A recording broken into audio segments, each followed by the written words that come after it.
most respected James Piramala Achan and Jinu John Achan.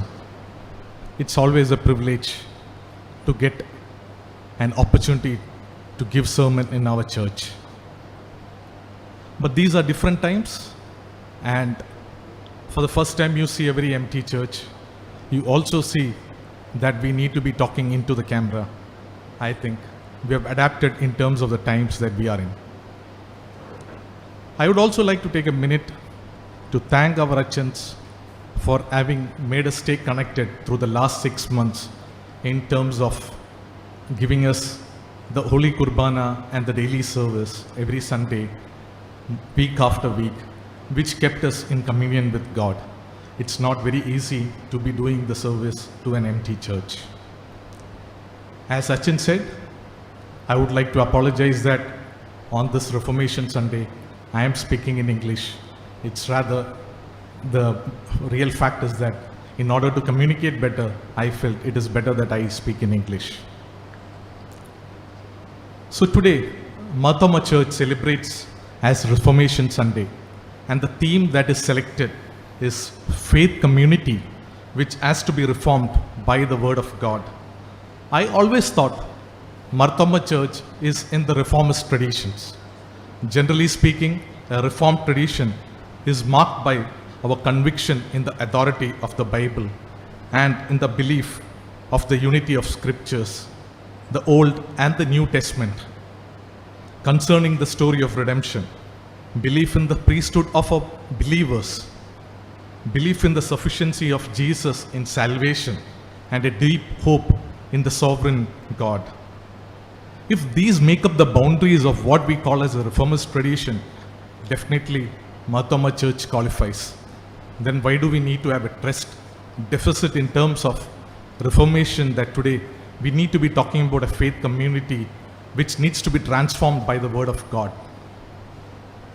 As a community of believers, we place a lot of confidence in Jesus, in his salvation and heaven. We believe in his life. Unlike other Christian traditions who places a lot of importance in individuals, we place solely on Jesus Christ. Nothing can be added to what he has done. Our confidence in him gives us the assurance of heaven. A lot of things what we do are centered around Jesus Christ. How we pray, how we counsel, how we preach, how we worship. For us, everything is all about the man from Nazareth. Secondly, we are committed to obey the Bible and the final authority in all issues of life and godliness. Scriptures gives us the light to see what is real and true. By the scriptures, we gain access to all that matters. We know how to live a good life through scriptures. We build our life and the very foundations based on the commands that we get from the Bible. Thirdly, we are a community that adheres to the 3 forms of unity and the ancient creeds. While these documents do not supersede the scriptures, but they help us to understand that we have a loving God. Fourthly, we are in communion with God, and we seek to be in communion with God. A communion consists of giving and receiving. A communion with God is a profound biblical idea. And we see this as a part of the Bible across all scriptures, starting from Genesis till Revelations. We believe in the authority of scriptures that teaches the nature and character of God. Finally, we are made to be alive as Jesus' disciples. So anything that is alive grows from being a seed to being a plant, and we see that in the maturity of being a disciple, where we need to grow as we start from infant. So for this, we see that there is a way that is designed, which is also the biblical vision of Christian life. A believer's life or in discipleship is based on 3 essential areas as we see in the Bible. 1, a communion with triune God, growing in the character of Christ, and finally, creating more discipleship. As I explained as an introduction, What I see here is that while we may be adoring Jesus Christ, we may be following the Bible, we may be believing in the unity and also in the creeds, and we will have communion with God. But the most important cornerstone for all this is discipleship relation with Christ. And in order to understand that a little better, we need to understand what is this relationship with Christ as a disciple. I am tempted to talk about what I can correlate of a discipleship with what we learned in a chemistry class, and in terms of understanding how an atom is a part of an element. In the similar manner, as an atom gains all the characteristics of an element, or an element gets all the characteristics of an atom, here also we see that all the disciples and form the characteristics of a church, and that is what a true reformation will be. For our meditation today, let us spend a few minutes in terms of understanding what is discipleship, and what is true discipleship, and what is false discipleship. The gospel that we heard today, I would like to draw our attention to the gospel that we heard today on the verses from Matthew 7, verses 21 to 23.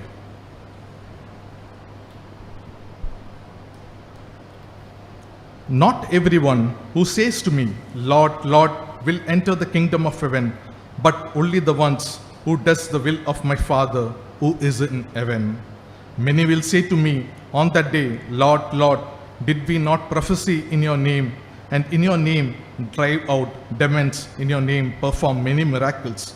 Then I will tell them plainly, I never knew you. Anyway, away from me, you evildoers. Jesus gives out a very strong message here in terms of, even if you do miracles, even if you do prophecies in my name, even if you drive out demons, you are not going to enter the kingdom of heaven. You can only enter the kingdom of heaven if you do the will of God. Here we see that he is talking about people who completely understands the doctrine, they understand the Bible, they understand what the will of God, but yet do not want to practice what the will of God is. We need to look at this part of the scriptures that we heard today from the context in which Jesus actually spoke. Jesus is speaking in the context of Sermon on the Mount. If you look at the Bible, chapter 5 to 7 of Matthew is about the Sermon on the Mount, where Lord gives us teachings of how we need to live in this world.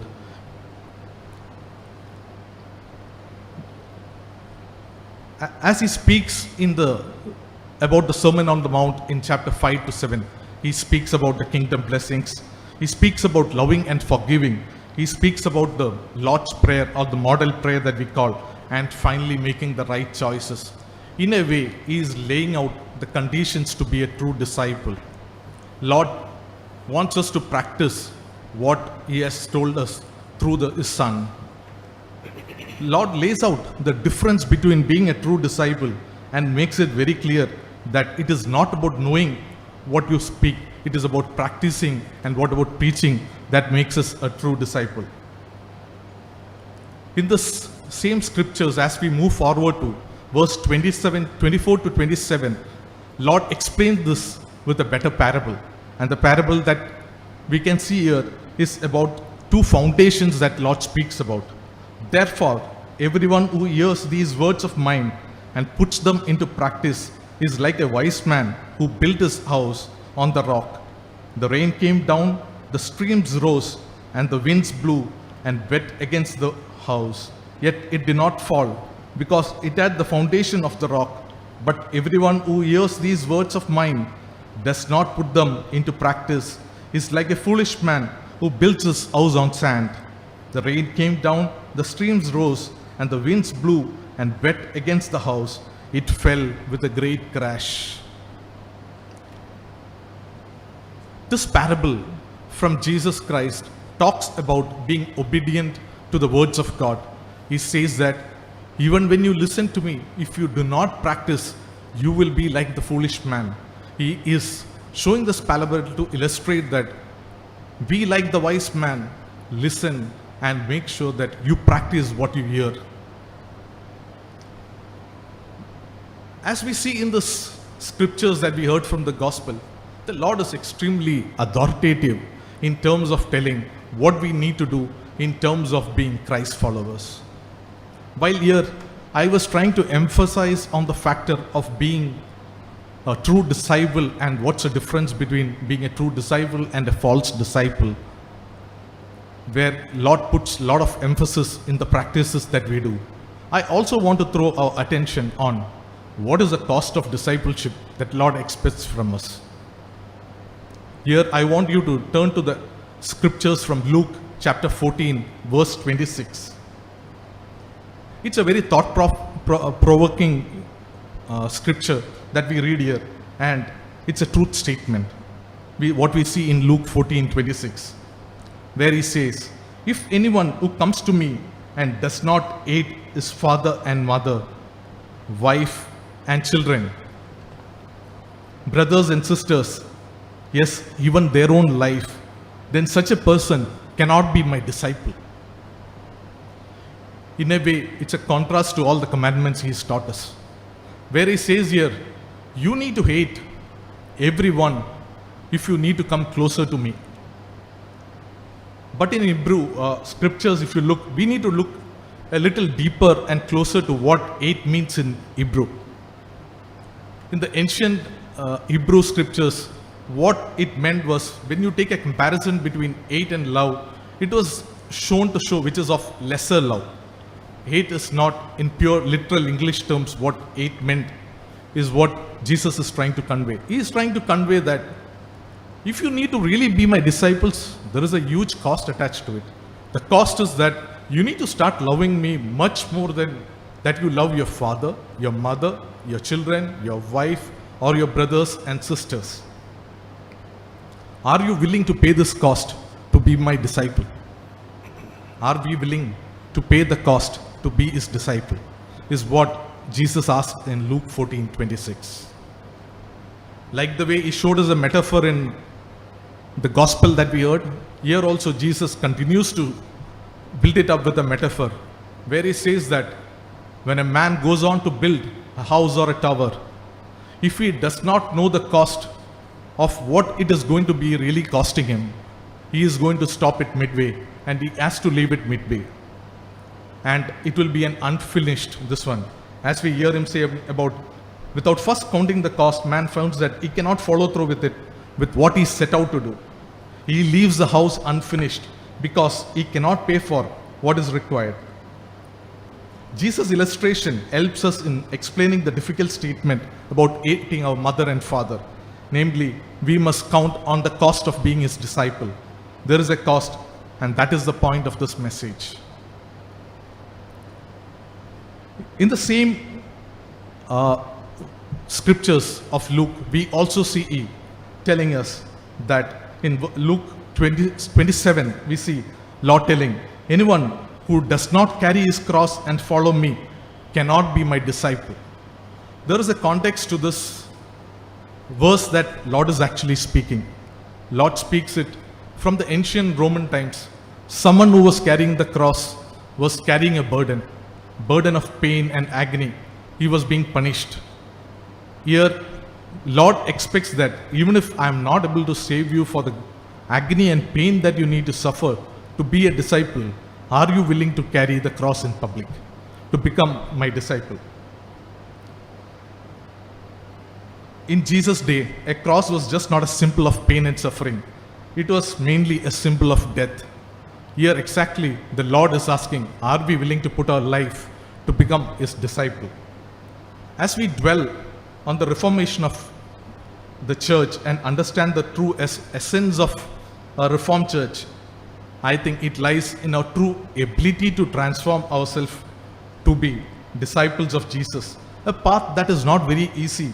The conditions, the cost, and the measure that is associated with it is also very heavy. Achal mentioned about, we had this interactive session on Friday, and the subject that was being discussed by the resource was on conflicts. And one of the very nice questions that I heard which was being asked by one of our youngsters was, can we be a devout Christian on a Sunday and continue with our life on every other day? Can we be oscillating between being a good Christian on a Sunday and doing our own way on the next 6 days of the week? I think the answer to that lies in the scriptures, what we add. We need to be true disciples of Christ, but for that there is a cost attached to it. And we need to be willing to pay that if you want to enter the kingdom of heaven. But this also throws us with a thought, is it so tough to be a disciple of Jesus? Does Lord put so much of preconditions for us to become a disciple of Jesus? I think the best illustration to understand this is from the Old Testament and the story of Abraham. God commanded Abraham to leave his present life, the land, the community, and the family, and go to a land that I will show you. Offer came with the promise of great blessings, a message of hope and mission, not just for Abraham, but for the conduit of God's blessing to the people on earth, as we see in Genesis. In a way, God was asking Abraham to turn his back on the life he had actually known. He told Abraham to move away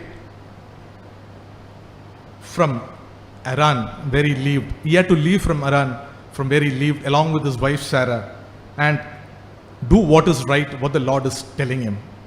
Abraham obeyed. He just did what is good in the eyes of the Lord. Responding in faith, he left his place. From that point, Abraham was different. He walked God's path and taught his children to do the same. It isn't that Abraham did not flatter. He faltered in so many places. There are times when Abraham started doubting, but he kept trusting the Lord.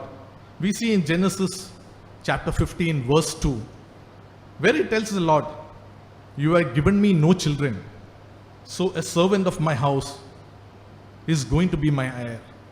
Abraham started doubting. But Lord comes back to Abraham with a covenant.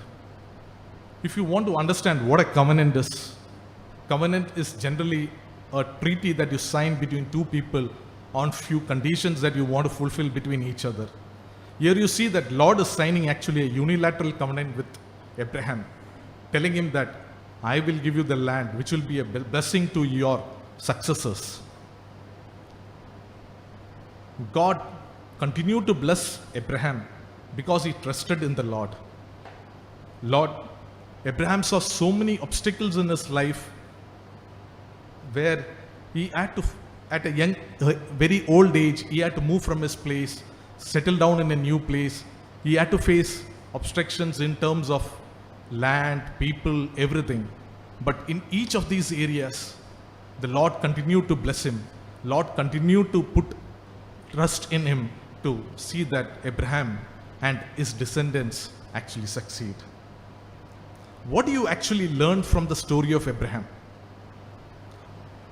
For me, the interpretation is God's story takes time to evolve. We need to be very patient to understand that God's story is. God secures a place for us in His story, and we need to be capable to inherit that place in His story. And finally, we need to be sure that we put our entire trust in the Lord so that we will continue to grow in faith with Him. Dear brothers and sisters in Christ, the journey of becoming a faith community is riddled with a lot of obstacles, challenges. The cost is very high. We may not become perfect overnight. There are times when we may fall. Like Abraham, we need to trust in the Lord and play our part so that God will continue to hold us in true discipleship. We need to be like that wise men, which Lord speaks in the scriptures that we heard from the gospel. We need to be obedient to the Lord, to listen to what He says, so that we can put that into practice. So church becomes reformed by the word of God. Amen.